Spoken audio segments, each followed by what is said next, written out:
Anime fans அனைவருக்கும் வணக்கம். இன்னைக்கு புது வருஷம் அப்படிங்கிறதுனால புதுசாக ஒரு அனிமே அப்படிங்கிறத போட போகிறோங்க.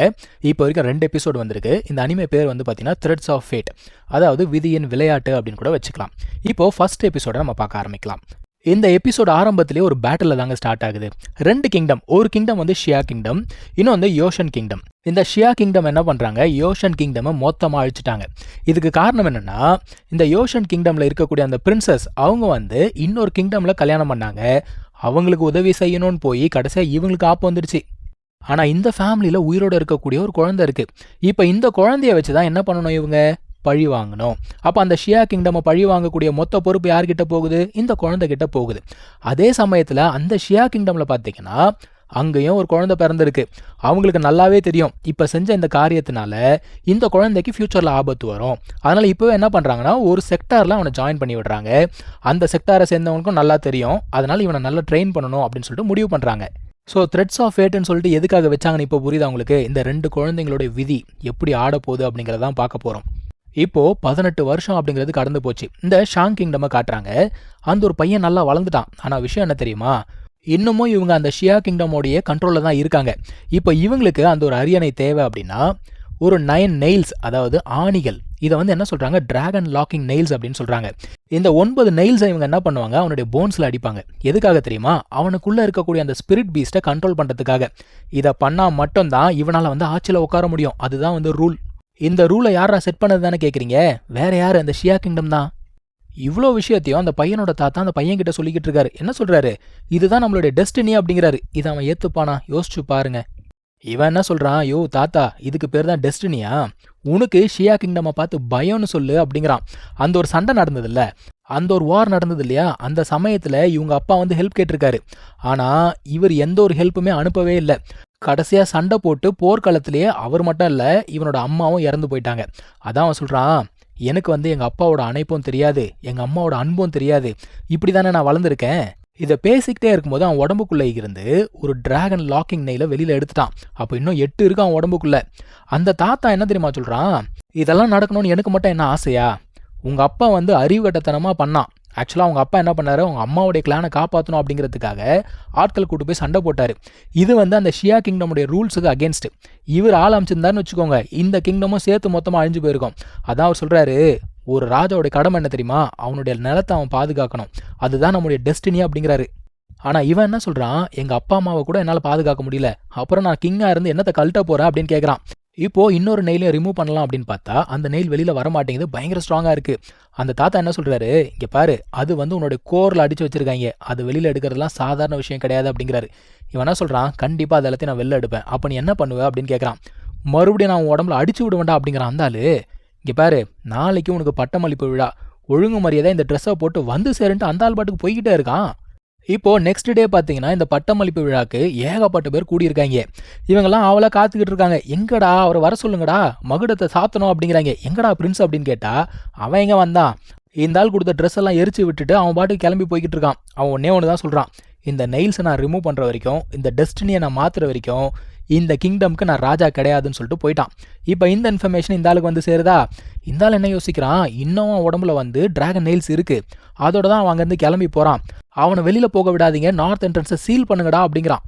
இவன் என்ன பண்ணுறான், நம்ம அந்த ஹீமேன்லலாம் பார்ப்போம்ல, அந்த மாதிரி ஒரு பீஸ்ட் மேலே உட்காந்துக்கிட்டு வேகமாக ஓடிக்கிட்டு இருக்கான்.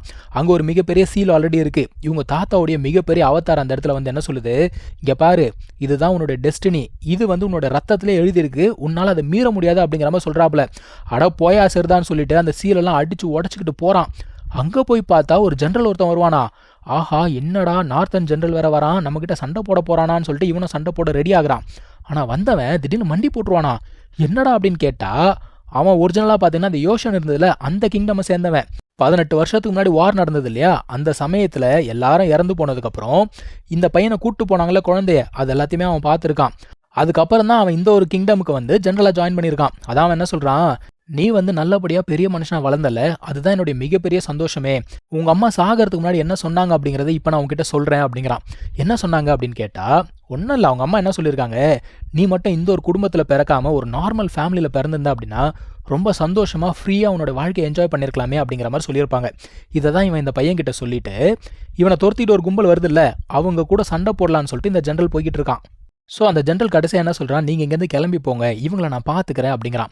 இப்போ இவனுமே வேகமாக அங்கேருந்து கிளம்பி போகிறான். அப்பா ஒரு வழியாக நான் தப்பிச்சிட்டேன், நான் வந்து ஃப்ரீ ஆகிட்டேன் அப்படின்னு யோசிக்கிறான். அதாவது எங்கள் அப்பாவால் உடைக்க முடியாத அந்த ஒரு டெஸ்டினியை கண்டிப்பாக நான் உடைச்சே தீருவேன். இதுக்கப்புறம் நான் இந்த ஒரு கிங்டமோடைய கிராண்ட்சன் கிடையாது, என் பேர் வந்து யோஷன் பூப்போ அப்படின்னு சொல்லிட்டு மாற்றிக்கிட்டான். இந்த யோஷன் கிங்டம் அப்படிங்கிறது இவங்க அம்மாவுடைய கிங்டம். ஸோ அந்த ஒரு பேரை எடுத்துக்கிட்டான்.